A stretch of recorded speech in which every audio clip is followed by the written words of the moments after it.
Hello friends, स्वागत है आपका। आज हम देखने वाले हैं ट्रांजिस्टर का एक कॉन्फ़िगरेशन जिसको हम कॉमन इमीटर कॉन्फ़िगरेशन कहते हैं। उभयनिष्ठ उत्सर्जक जो विधा होती है उसे हम देखने वाले हैं। उससे पहले मैं आपको बताना चाहूँगा कि कल हमने पढ़ा था कि जो ट्रांजिस्टर होता है वो क्या होती है, और ट्रांजिस्टर के हमने जो प्रकार थे वो भी हमने पढ़े थे। तो ट्रांजिस्टर के दो प्रकार होते हैं, एनपीएन और पीएनपी।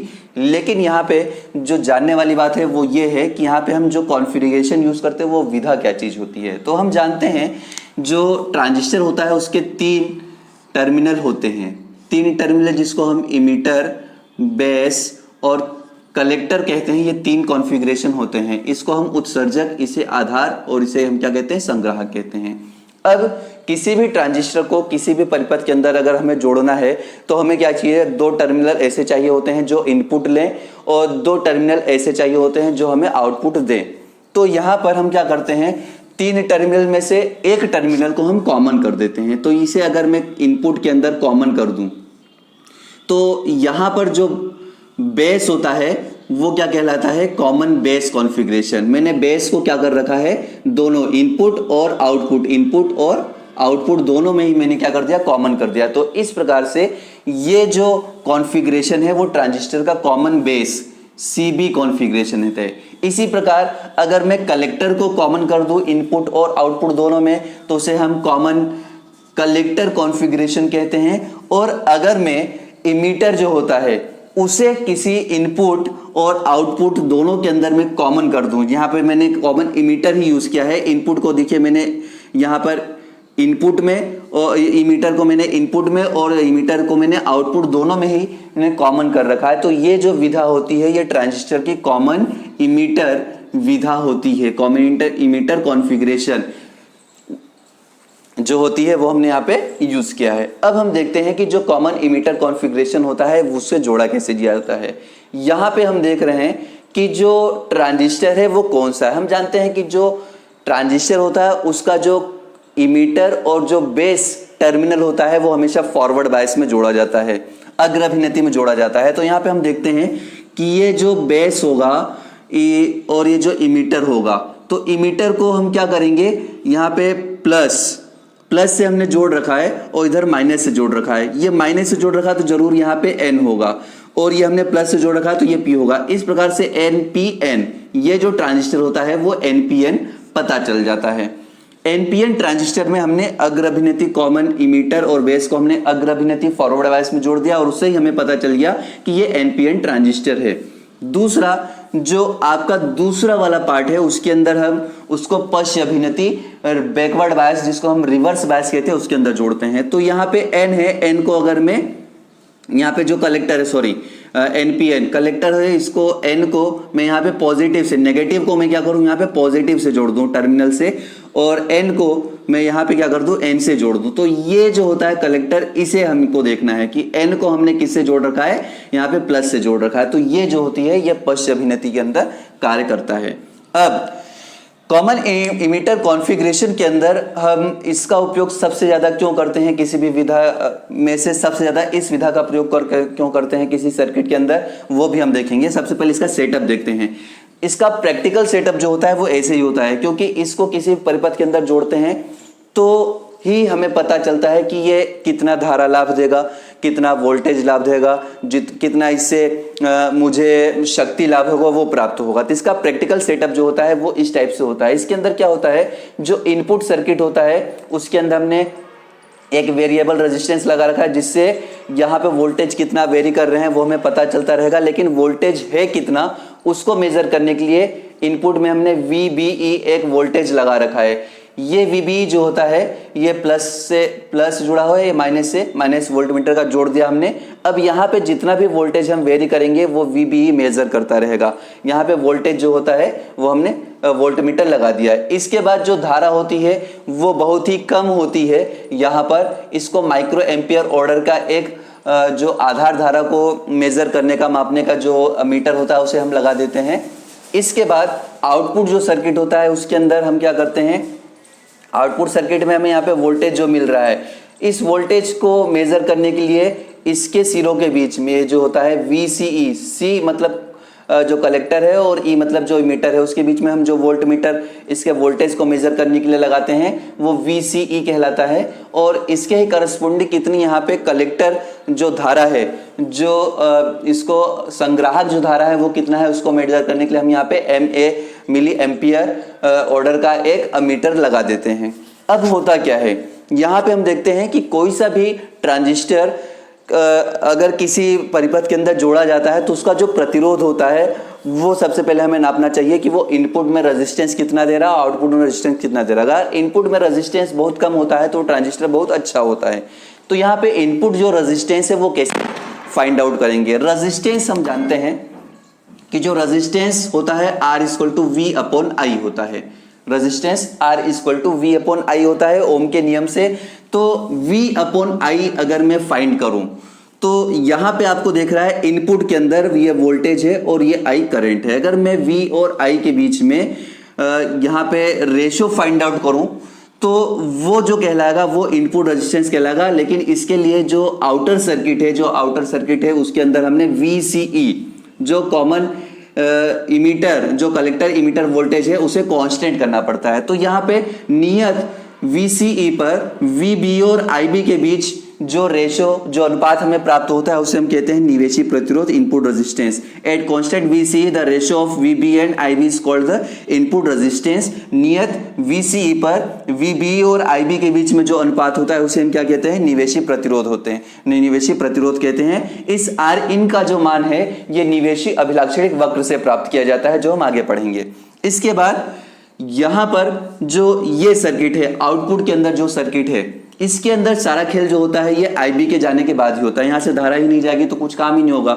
तो यहाँ पे धारा की वैल्यू अगर मैं यहाँ पे जो है आधार धारा उसको कांस्टेंट कर दूं, नियत कर दूं, तो नियत आधार धारा पर VCE और IC के बीच में जो रेशियो आता है, जो अनुपात आता है उसे हम क्या कहते हैं, आउटपुट रेजिस्टेंस निर्गत प्रतिरोध कहते हैं। तो at constant IB the ratio of VCE and IC is called the R out, जिसको हम आउटपुट रेजिस्टेंस कहते हैं। नियत आधार धारा पर VCE और संग्राहक धारा के बीच में जो ग्राफ होता है उसे हम निर्गत अभिलाक्षणिक वक्र कहते हैं और उसका रेशियो जो होता है वो R आउट निर्गत प्रतिरोध कहलाता है। किसी भी ट्रांजिस्टर के अंदर निर्गत प्रतिरोध निर्गत जो अभिलाक्षणिक वक्र होता है वो उसके लिए बहुत इंपॉर्टेंट होता है। ये कैसे होता है हम बाद में देखेंगे। अब यहाँ पे हम आगे देखने वाले हैं निवेशी प्रतिरोध निर्गत प्रतिरोध के बाद धारा परिवर्तन गुणांक। इसके अंदर मैं आपको ये बताऊं कि जो कॉमन इमीटर कॉन्फ़िगरेशन होता है ये बहुत ही इंपॉर्टेंट इसलिए होता है क्योंकि इससे जो धारा लाभ होता है वो बहुत ज्यादा होता है। धारा लाभ का मतलब ये हुआ कि मैंने इनपुट कितना दिया, मतलब धारा जो इनपुट हो रही है वो IB है और मुझे आउटपुट कितना मिल रहा है। आउटपुट जो होता है आउटपुट सर्किट के अंदर जो धारा है वो, तो निवेशी धारा और निर्गत धारा का जो अनुपात होता है, तो मैं इनपुट IB कितना देता हूं और मुझे आउटपुट IC कितना मिलता है, इसका रेशियो जो होता है वही जो होता है धारा लाभ कहलाता है। अगर मैंने कम धारा इनपुट करेगी, अगर मैंने निवेशी धारा बहुत कम दे रखी लेकिन मुझे बहुत ज्यादा अधिकतम धारा प्राप्त हो रही है तो उस ट्रांजिस्टर से जो धारा लाभ हुआ वो बहुत ज्यादा हो गया। यहां पर जो कॉमन इमीटर होता है उससे जो धारा लाभ प्राप्त होता है वो जितना हम देते हैं उतना अगर प्राप्त होगा तो 1 होगा, लेकिन यहां पर जो कॉमन इमीटर होता है उससे 49 टाइम ज्यादा धारा हमें प्राप्त होती है। मतलब इससे जो धारा लाभ होता है बहुत ज्यादा होता है, इसलिए कॉमन इमीटर कॉन्फ़िगरेशन का जो यूज है वो सबसे ज्यादा किया जाता है परिपथों के अंदर। तो यहां पे धारा प्रवर्धन गुणांक जो करंट एम्प्लीफिकेशन फैक्टर होता है उसे बीटा से शो करते हैं। याद रखना कॉमन इमीटर के अंदर जो धारा लाभ होता है उसे बीटा से ही शो किया जाता है। आधार अगर उभयनिष्ठ आधार विधा है तो उसके अंदर अल्फा से शो किया जाता है। तो यहां पर जो धारा लाभ बीटा है वो del IC upon del IB at constant VCE, मतलब नियत VCE पर जो IB और IC का जो रेशियो होता है कि हमने कितना इनपुट दिया और हमें कितना आउटपुट सर्किट में मिल रहा है, उसका लाभ क्या कहलाता है, धारा लाभ कहलाता है।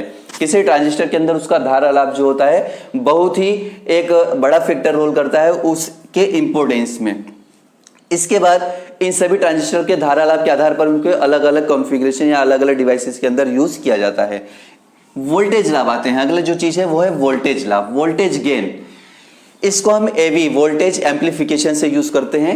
ये भी ठीक वही है कि हमने कितना इनपुट वोल्टेज दिया, और हमें कितना आउटपुट वोल्टेज मिल रहा है। यहां पर VCC जो हमने दिया और VBB जो हमें मिल रहा है, वो जो होता है उसका रेशियो ही क्या कहलाता है, वोल्टेज लाभ कहलाता है। तो V in और V out, तो हमने इनपुट कितना दिया और आउटपुट कितना मिला, इसका जो रेशियो होता है ये वोल्टेज गेन कहलाता है। इसे beta into R out upon R in भी लिखते हैं। बीटा मतलब धारा लाभ और आउटपुट और इनपुट जो रेजिस्टेंस होता है उसका जो रेशियो होता है, अगर मल्टीप्लिकेशन कर दे तो हमें वोल्टेज लाभ प्राप्त हो जाता है। अब इसके बाद शक्ति लाभ कहते हैं। किसी भी ट्रांजिस्टर से प्राप्त होने वाली जो शक्ति होती है, अगर वो बहुत ज्यादा होती है तो वो कॉमन वो जो कॉन्फ़िगरेशन होता है बहुत इंपॉर्टेंट हो जाता है। तो यहाँ पर जो शक्ति लाभ होता है कॉमन इमीटर के अंदर, वो भी बहुत ज्यादा प्राप्त होता है, क्योंकि यहाँ पे जो धारा लाभ होता है बीटा वो ज्यादा होता है, और बीटा का स्क्वायर है, मतलब यहाँ पे शक्ति लाभ भी हमें ज्यादा प्राप्त होगा। तो ये जो कॉन्फ़िगरेशन है, ये तीनों कॉन्फ़िगरेशन जो मैंने आपको बताया CC, CE और CB, इस तीनों के अंदर सबसे ज्यादा हमें जो होता है गेन करवाता है करंट का और पावर का, शक्ति और धारा दोनों का ही गेन ज्यादा हमें करवाता है, इसलिए हम इस कॉन्फ़िगरेशन का सबसे ज्यादा यूज करते हैं। और ये जो शक्ति लाभ होता है AP बराबर बीटा इंटू AV, मतलब धारा लाभ गुणित वोल्टेज लाभ जो होता है। तो धारा लाभ गुणित वोल्टेज लाभ beta into R out upon R in, तो एक बीटा ऑलरेडी इंटू मल्टीप्लीकेशन हो जाएगा, तो beta square into R out upon R in जो होता है, इसे हम क्या कहते हैं, पावर गेन कहते हैं। ये बहुत ही इंपॉर्टेंट फॉर्मूले हैं, ये आपको अच्छे से याद होनी चाहिए। आपके जो कैलकुलेशन किए जाते हैं, जो न्यूमेरिकल्स आते हैं, जो सवाल आते हैं, उसके अंदर बहुत ज्यादा ये पूछ लिए जाते हैं, तो आपको ये याद होना चाहिए। अब एक और चीज मैं यहाँ पे बताना भूल गया कि ये जो IB होता है और ये जो IC होता है, ये क्या होता है। यहाँ पे देखिए, हम देख रहे हैं कि जो IB है वहां से भी धारा जा रही है और जो IC है यहाँ से भी धारा आ रही है, लेकिन दोनों धारा किसके अंदर आ रही है, इमीटर के अंदर आ रही है। ये सभी ट्रांजिस्टर के अंदर लगभग ऐसा ही होता है कि जो बेस होता है, जो कलेक्टर होता है, उससे धारा जो होती है वो IC के अंदर, IE के अंदर आती है, या फिर IE से होते हुए IC और IB में जाती है। तो हम ये कह सकते हैं कि संग्राहक के अंदर जो कुल धारा होती है वो आधार धारा और संग्राहक के अंदर उत्सर्जक के अंदर जो कुल धारा होती है वो आधार धारा और संग्राहक धारा के योग के बराबर होती है। तो ये जो यहाँ पे मैंने लिख रखा है बहुत ही इंपॉर्टेंट इक्वेशन है, इसको हम अगले वीडियो में हम क्या करेंगे, धारा लाभ और उसका जो ये इक्वेशन, इसको हम प्रूव भी करेंगे। अब आइए देखते हैं जो निवेशी अभिलाक्षणिक वक्र है वो क्या चीज होती है, और जो निर्गत अभिलाक्षणिक वक्र है वो क्या होता है, जिसको हम इनपुट कैरेक्टरिस्टिक कर्व और आउटपुट कैरेक्टरिस्टिक कर्व कहते हैं। आइए देखते हैं। अब मैंने यहां पे बताया कि इनपुट कैरेक्टरिस्टिक कर्व मतलब इनपुट के अंदर जो वोल्टेज होता है और जो करंट होता है उसके बीच में ग्राफ खींचना। यहाँ पे जो मैंने आपको निवेशी प्रतिरोध के बारे में बताया था और बताया था इसके बारे में बाद में बात करेंगे, तो वो यहाँ पे शुरू करते हैं। VCE, एक नियत VCE पे अगर VCE में कांस्टेंट कर दूं, यहाँ पे हमने VCE को 10 वोल्ट पे कांस्टेंट कर रखा है, अगर मैं VCE को 10 वोल्ट पे कांस्टेंट कर दूं, इसके बाद VBE की वैल्यू में इंक्रीज करते जाऊं और IB की वैल्यू को मैं मेजर करते जाऊं उसके करस्पॉन्डिंग, तो मैंने यहाँ पे VBE को एक्स एक्सिस पे और IB को माइक्रो एम्पियर जो कोटि का है उसे वाई एक्सिस पे ले रखा है, और 10 वोल्ट पे मैंने VCE को कांस्टेंट कर दिया। अब मैं यहाँ पे जैसे ही बढ़ाना शुरू करूँ 0.2, 3, 4, 5 तक, इसके अंदर कोई वेरिएशन नहीं आता है VCE पर। जब 10 वोल्ट पर हम थोड़ा सा वोल्टेज वेरिएशन करते हैं, VB जब 0.6 पर पहुंचता है, तो तब इसके अंदर से जो धारा होती है माइक्रो एम्पियर ऑर्डर की वो फ्लो होना शुरू होती है। तो अगर मैं 0.6, 6.5, 7, 7.5, 8 के आसपास 0.5 अगर मैं 0.05 अगर मैं बढ़ाते जाऊं, तो इसके करस्पॉन्डिंग जो मुझे यहाँ पे IB जो मिल रहा है उसके बीच में अगर मैं ग्राफ खींचूं तो इस टाइप का एक ग्राफ प्राप्त होता है। ये जो होता है ये इसको हम अग्रभिन्नति में फॉरवर्ड बायस में ऊपर की ओर ग्राफ मिलता है, तो ये हमें यहाँ पे फॉरवर्ड बायस, क्योंकि हम जानते हैं ये जो है ये फॉरवर्ड बायस में जोड़ा गया है, तो हमें ऊपर की ओर ग्राफ प्राप्त हो जाता है। इसके बाद ये जो पूरा कर्व हो, ये जो ग्राफ होता है, इस ग्राफ से ही हर पॉइंट के बीच में हम क्या कर सकते हैं, V और I की वैल्यू फाइंड आउट करके उनका रेशियो निकाल के, किसी एक V के लिए किसी एक I की वैल्यू का रेशियो फाइंड आउट करके R in जो होता है उसे हम फाइंड आउट कर सकते हैं। R in के 4-5 मान फाइंड आउट करके फिर उनका एवरेज निकाल लिया जाए तो आर इन जो निवेशी प्रतिरोध इनपुट रेजिस्टेंस होता है उसका एक वैल्यू हमें प्राप्त हो जाती है। तो ये जो निर्गत निवेशी परिपथ के अंदर वोल्टेज VBE और आधा धारा IB के बीच में जो ग्राफ खींचा जाता है उसे हम बोलते हैं निवेशी अभिलाक्षणिक वक्र, इनपुट कैरेक्टरिस्टिक कर्व कहते हैं। तो ये पूछा जाता है आपसे, ये आप याद रखना है। इसके बाद आउटपुट सर्किट में आते हैं। आउटपुट सर्किट में भी हमें एक वोल्टेज दिखाई दे रहा है और एक धारा दिखाई दे रही है, लेकिन यहां पर हमें क्या करना पड़ता है, यहां पर हमें जो IB है इसे फिक्स करना पड़ता है अलग अलग वैल्यू पर। अगर मैं IB को किसी एक वैल्यू पर 10 पर 20 पर 30 पर 40 पर 50 पर फिक्स करूं और 10 पर अगर फिक्स करके मैंने VCE की वैल्यू फाइंड आउट की और उसके लिए अलग अलग मैंने मान प्राप्त किए, तो यहां पर ये VCE और ये आपको IC के बीच में ग्राफ बना हुआ है। 10 मिली माइक्रो एम्पियर पर हमें इस टाइप का ग्राफ मिलता है, फिर इसके बाद 20 माइक्रो एम्पियर पर हमें इस टाइप का ग्राफ मिलता है और ऐसे ही 30, 40, 50 पर हमें अलग टाइप के ग्राफ मिलते हैं। ये पूरा एक फ्लैग टाइप का जो होता है वो कॉन्फ़िगरेशन हमें मिलता है और इसके हर एक वैल्यू के लिए अगर मैं V और I की रेशियो फाइंड आउट करूं तो इससे मुझे निर्गत अभिलाक्षणिक वक्र से मुझे R आउट मिलता है, क्योंकि हम जानते हैं V और I का रेशियो R होता है और आउटपुट सर्किट के अंदर है तो यहाँ पे जो आउटपुट मिलेगा वो रेजिस्टेंस, आउटपुट रेजिस्टेंस मिलेगा, निर्गत प्रतिरोध मिलेगा और इसके अलग अलग वैल्यू के लिए हम कुल एवरेज जो R आउट होता है वो फाइंड आउट कर सकते हैं। अब इस प्रकार से हम R इन और R आउट को फाइंड आउट कर सकते हैं। ये जो मैंने आपको यहाँ पे बताया था इस ग्राफ की सहायता से, जितनी भी वैल्यू हम यहाँ पे, जितना ज़्यादा हम यहाँ पे वैल्यू मेजर करते हैं उतनी ही श्योरिटी होती है कि ये जो R इन और जो R आउट है वो क्लियर हमें प्राप्त हो। उनकी एक फिक्स वैल्यू, एक हम कहते हैं नियरेबल जो वैल्यू होती है, जो मेन वैल्यू होती है उसके पास कितनी हमें वैल्यू प्राप्त होगी वो हम इससे फाइंड आउट कर सकते हैं। जितनी ज़्यादा रीडिंग होती है सीधी सी बात एक्यूरेसी बढ़ती है।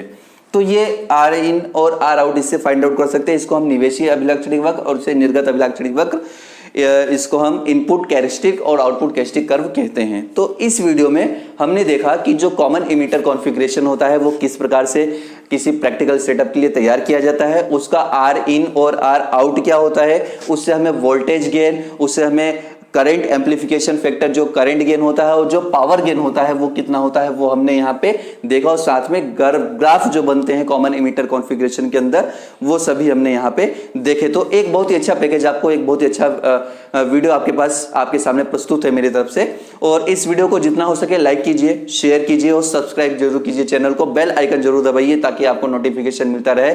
तब तक के लिए जय हिंद।